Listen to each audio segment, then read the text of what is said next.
gibati na pud kagana no. Kausa lang gud. Last na ni.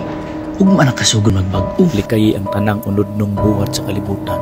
Ug maglakaw ka nga mataro. Tama man na, pero di man gud mahimong perfect diretso. Hinahinay man gud na nga mahimong balaan. Ang Ginoo maghatag nimo kusog sa tanang matang sa kadilibgo. Sayon ra na istorya pero lisod buhaton. Ang pasalig sa Ginoo aduna gyud kasiguruhan. Pero di man kasi Jesus. Perfecto man siya. Kaya niya daog ang tentasyon. Ikaw tao ra man ka. Di na nimo kaya wa kay gahom. Gidaog na ni Jesus ang kalibutan. Ug ang iyang katawhan mahimo pong magmadaogon. Da nadungga na nimo sa una.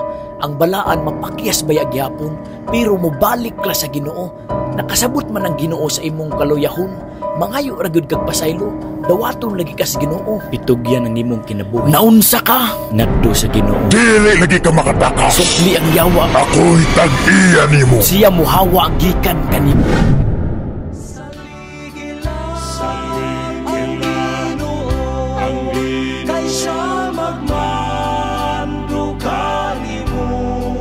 Supaya